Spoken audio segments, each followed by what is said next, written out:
Everybody I talked to back then said that the best players will always leave. You can't compete with the States. The world of high school basketball is cutthroat. There's millions of dollars on the line.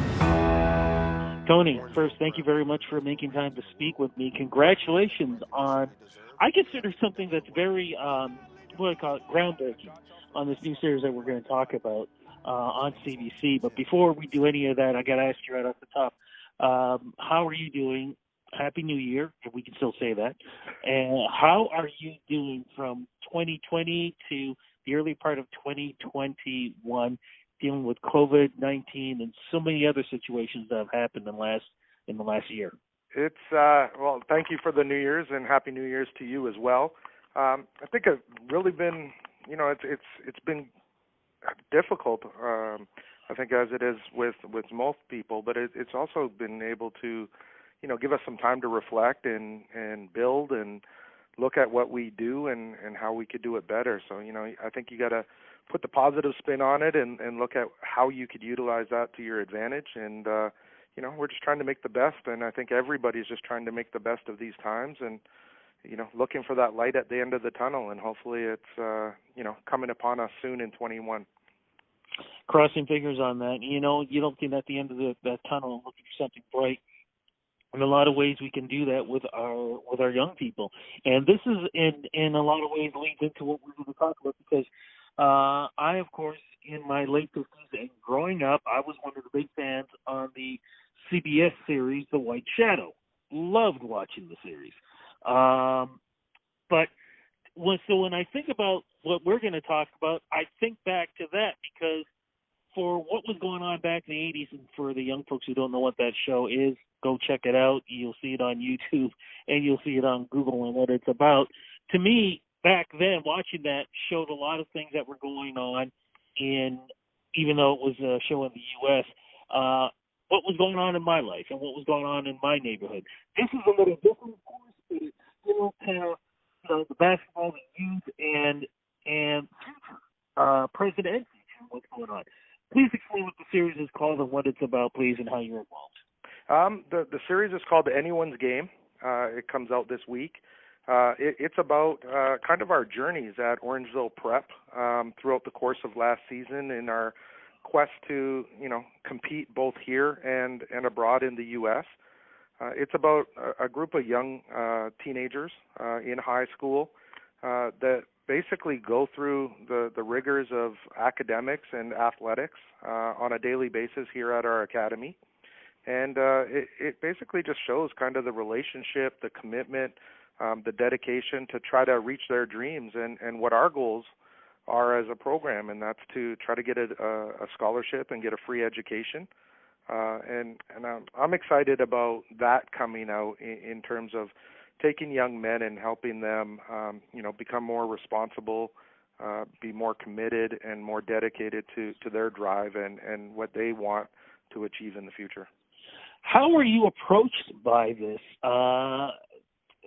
Who approached you with this, and what were your thoughts when you were approached by this?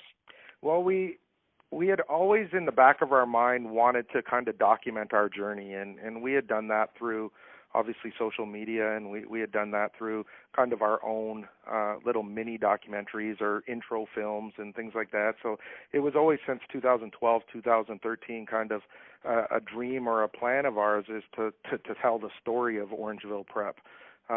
One of the young men that used to come in and film, Kyle, was really instrumental in seeing our vision and seeing our passion for what we do here, and really kept at it for, since 2012, 2013. So he was very instrumental in approaching a lot of people, and CBC saw the vision when he presented it, and it kind of took off from there. And the producer, Michael, was really good because he's a basketball guy, so he saw our passion and was able to understand our points of view and where we were coming from, but also see what the obstacles were that we come up against and what we were willing to do as a program to get our kids seen and compete both in Canada and the U.S. Orangeville Prep, where is that, and when was this filmed? Orangeville Prep is in obviously in Orangeville, just outside of Orangeville in Mono, which is up at, for anyone that's driven up through Orangeville, it's basically at Highway 10 and just east of Highway 10 on Highway 9. It was filmed throughout the course of last season, right from the beginning of the season all the way through the end, so September till March, when COVID hit.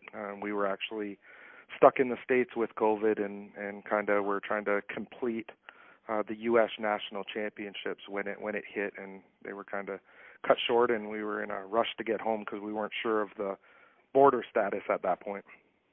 How were the young gentlemen and the families, everybody involved in this, in front of the cameras?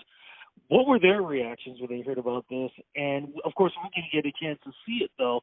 But in your perspective, in watching them represent themselves, representing the schools, representing their families, how were they throughout this very special time?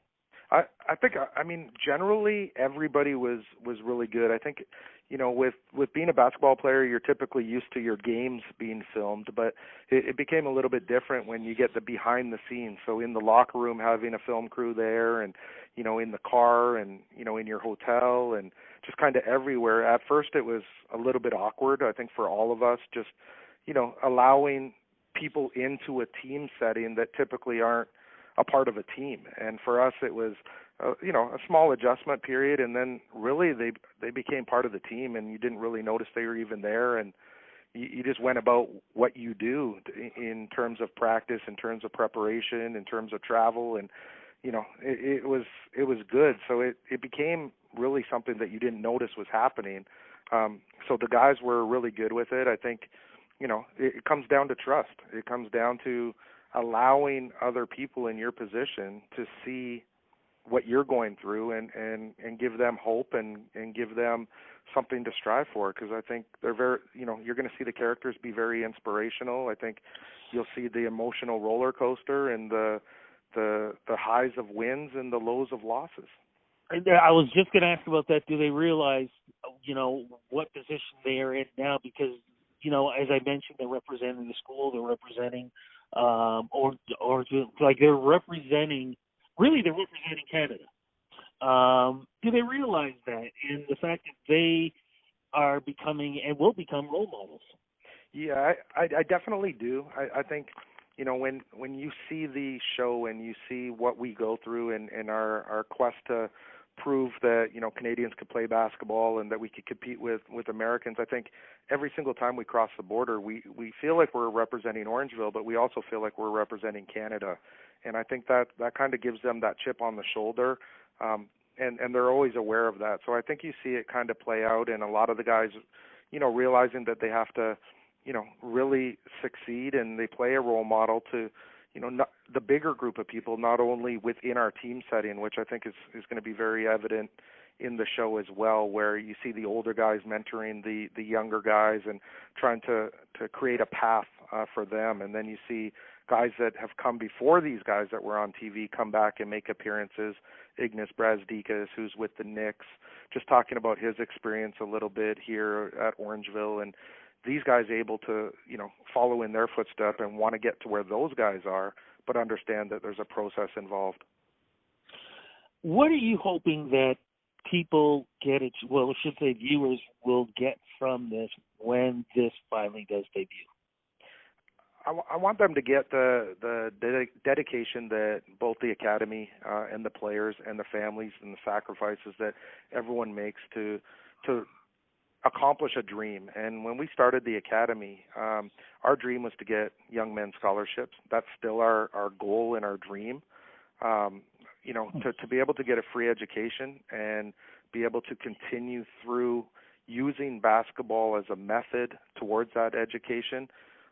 You end up with a lot of young men with opportunities that quite possibly they were either going to not have or potentially be in debt and paying back that educational cost. So for us, it's really about using their talents to gain something for that, and that's that scholarship. So I hope that comes across. I hope that the care and the love we have for our athletes comes across. and just what young men on a challenge. You see it a lot in hockey. I want it to be seen that, you know, it's not only hockey players making these you know, sacrifices. It's these basketball guys, and we're making a noise on the U.S. college scene as well as in the NBA. So, you know, I want to see people, you know, enjoy the journey that these kids go through and what it takes to make it. How excited are the kids? I should say the young men. I'm going to call them young men. I don't want to call them kids because they are role models. How excited are these young men? How excited are the families? The school, Orangeville, how excited are they knowing that this is going to be on soon? I think it's, you know, a large number of our guys from last year that are in it have gone to college, and you'll see that through the show as well. But, you know, they're calling me every day or texting me like, Coach, when can we see it? When can we see it? Can't you get a copy? You know, so I think they're very, very excited. I think, you know, we had some teasers throughout last year, which, you know, the producers did a really good job of kind of giving, you know, a highlight package of, you know, what it would look like, and that got them really excited. And I think we have amazing music within the show as well that will catch the attention of the audience, and it's well put together, and they're so excited to see it. Is there a chance, maybe, I don't know if this can be a continuation, or could we revisit them, say 5 years from now or 10 years from now, of, you know, where are they now and how the Academy helped them in the future? Yeah, absolutely. And we're in discussions with that for, you know, a season 2 and beyond that. And hopefully those go well, because I think there's a lot of, you know, material and a lot of reflection and a lot of things that you can't touch on in 6, you know, half-hour episodes. And so I think there's a lot of material here about, you know, the past players. Where are they? I think, you know, I hope that people want to check in on these players that they hopefully fall in love with, you know, through watching this show and seeing their ups and downs. And, you know, I think it would be great to come back and just look at them and what life was like and how prepared they were leaving Orangeville Prep to their U.S. colleges or their, you know, post-secondary opportunities. So I think there's a lot of material that we could revisit. And I'm really excited about the opportunity to keep the show going. Is there anywhere we can follow along with this? You know, of course, we get to watch this great series. Social media, is there anywhere we can follow along? Yeah, absolutely. Obviously, you know, the show comes out on CBC at 8:30 this Friday. It's also on CBC Gem, and you know, we've been live tweeting and Instagramming and things like that from our Orangeville Prep account. So I think you can follow along with the Orangeville Prep account. I've been doing stuff on my social media as well through Coach Tony Mac or the Tony Mac Show. And so I think all those IGs and social medias are you know, probably blasting everybody right now with, you know, highlights and packets of what to expect this Friday. Tony, thank you so much for doing this interview with me. And this is great because, like I said, with everything that's been going on with 2020 and some things going on in the beginning of 2021, we definitely need to make sure that we have positive effects going on. This show, to me, is a great way to start off 2021. Congratulations on your success.